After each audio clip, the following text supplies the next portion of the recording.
Welcome to the 108th Farm Show. I'm here with Secretary Redding, and I'm excited to be here. I love the Farm Show. I know you do. I've seen you all week, so welcome. Yeah, I got back. in on Friday for the good. PA Preferred reception, and I've been hanging out. And it is funny because I represent an urban district. It's not necessarily, everybody asks me if I have like farming history, and I don't. I have no background in farming, but every single year I learn something really interesting and new about farming, and I've become this like wealth of random knowledge about agriculture in Pennsylvania. So. Well, what I like about you, a lot of things, but particularly just this food and the nutrition nexus, Yes. right, inside of this conversation about who has food, right? Yeah. How does food get to where we are? Mm-hmm. How do we get, all of that sort of access issue, and then, how do you grow that sort of sector? Because it's connection between the production and the consumption, and some of that's in food banks, some of it's in the charitable, but everybody likes to eat. So Yeah. that whole discussion is really good. Yeah, I mean, I have 64,000 people in my district who eat. All of them eat, and all of them should have access to food. And in Pennsylvania, we really highlight and prioritize making sure that we're supporting farmers and producers that are actually getting high-quality, nutritious food to people at every level. And we had a really fantastic conversation, which maybe is the first time that we've had it at the Farm Show, about diversity, equity, inclusion, and belonging in agriculture on Sunday. Rep Fleming was the moderator for it, and there were actually two people from Pittsburgh that were on the panel. And can you talk about like how that kind of came together? Yeah, well, it's the first time ever here, right? We've honored diversity. We try to, represent it, but we rarely talk about it. Yeah. Right? And I think the difference this year is we had a panel that spanned a lot of different perspectives around what equity means and food equity means, from the restaurant to growers to advocates. And I really thought it was nice. The genesis of that was twofold. One is that in the department we've got a Project Just committee that was a result of the death of George Floyd, right? And the employees sort of began to raise this question about how do we honor his life, the work, the diversity, who's in the department, and then it morphed to who's in the industry, right? And how we represent that diversity. And then part of it was born out of our Farm Bill work and all of the urban ag and the farm to school, and we wanted to elevate this conversation about both the diversity of the food system, but also the equity and who has access and who doesn't, and how do you improve that, right? It's a work in progress, admittedly, but that all came together for the forum. Yeah, and that's great, because one of the first conversations we ever had was at the virtual Farm Show, and we were talking about diversity in agriculture and how many farmers of color we actually have in Pennsylvania. And at that point in time, really not very represented.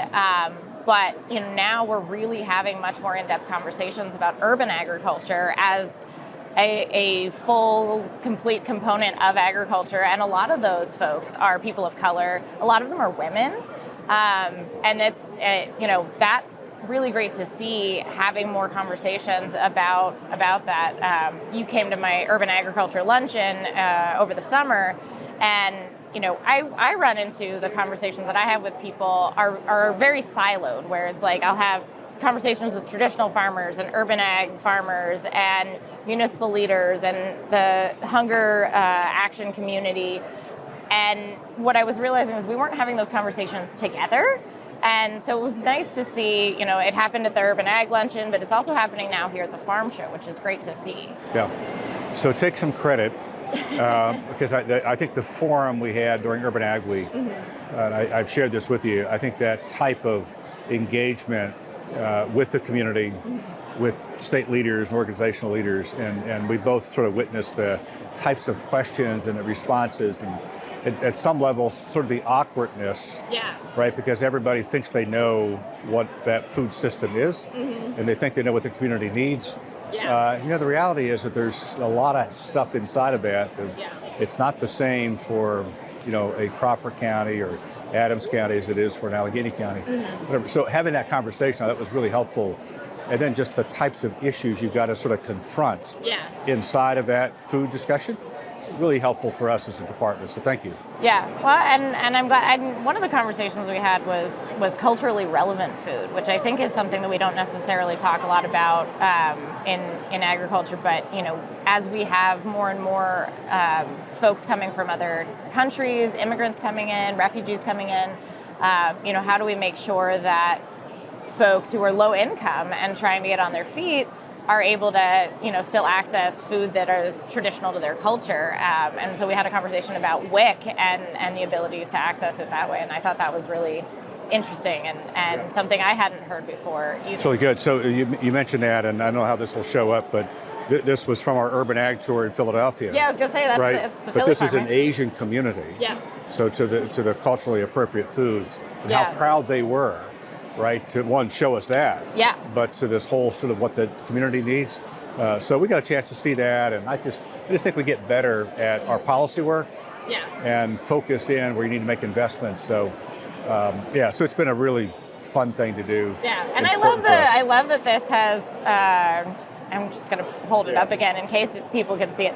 But it's urban ag and it's sort of traditional agriculture, both represented on that. And there's urban ag that's represented here at the farm show with Farmer John and Do You Want to Be a Farmer? That booth. What can we do to help get more urban ag presence at the farm show? Yeah, so I think that, and this is one of those discussions we've had a lot, right? About how do you represent that? Yeah. And I think it's twofold. One, it's having built out displays like we have with the designated area of So You Want to Be a Farmer, and it's a little sampling of the resources, the raised beds. I mean, some of the opportunities. But there's also a lot of other things that are directly applicable to urban ag that aren't inside the high tunnel, right? Penn State's got a lot of those resources. So we're thinking this through a little bit. I would love to have more of the urban ag grantees, right? Because we've invested a lot of, in them in the urban ag. We've seen a lot of really interesting things. But we want to bring that in a new way, bigger way. So I'm open to ideas about how to do that. And getting them on the stage to talk about their experiences as part of the farm show. So what I notice in my conversations is that a lot of folks almost count themselves out of the conversation. So I talked to traditional farmers that have been in 5 generations of family farming, and they don't think that they have anything to contribute to urban agriculture, or that they're not, their input wouldn't be welcome. And then you talk to a lot of the urban ag folks, and it's sort of similar, where it's like, I don't have a place to, in talking to traditional farmers and what could I offer to them. And in having conversations with both of them, I'm like, no, you guys want to talk to each other. You shouldn't count yourselves out. The conversations I have with both of you say, I want to have those conversations, but I don't think that the other person would be open to it. And on both sides, I think there's been an excitement to actually bring people in and have those conversations, because we shouldn't be reinventing the wheel. There's a lot of stuff that you can learn on either side of things. Yeah, we say often it's the issue's the same, it just appears different places, right? Yeah. And the policy work, is really universal. But the Farm Bill, I credit with like this rediscovery process that we've gone through about food and food access, and how do we do that, honor the work that's already being done in so many ways. How do we as a department represent that through our investments? And you've heard the stories, right? There was a point where prior to the Farm Bill, we couldn't even buy a shovel. Right? And now we're buying greenhouses and investing in water lines, and it's just completely changed. So the Farm Bill to me is like the most transformative piece of both legislation but policy, and I think sort of speaks to where the society is about food and agriculture. So thank you. And what's interesting too is that those funds have also been able to, especially with urban ag, allow them to be really innovative. And so, we have talked over and over again about shelf stabilization, and there was a farm in Philly that was talking about freeze drying their food and the ability to get the equipment through an urban ag grant to be able to do that kind of stuff, which, is really incredible.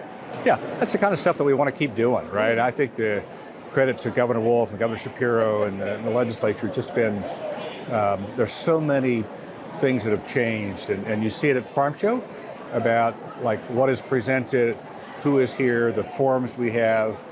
How do you just keep making this better and better? Yeah. And I think the way you do that is you keep bringing people together, right? So thanks for all your support. Yeah, well, I appreciate it, and I'm going to go wander off to talk to the beekeepers, because that's, despite the fact that it's right across from here, I have yet to talk to them. Go talk to them. They're great partners, and talking about, our connecting our community is probably not a great, the symbolism of a hive, yes. Sort of what's here. So, and as somebody who's really doesn't have a green thumb, I've been aspiring to try to put more, pollinator-friendly stuff in my backyard. And so there's certainly people to talk to about, like, how do I do that? And what's the best way to go about that?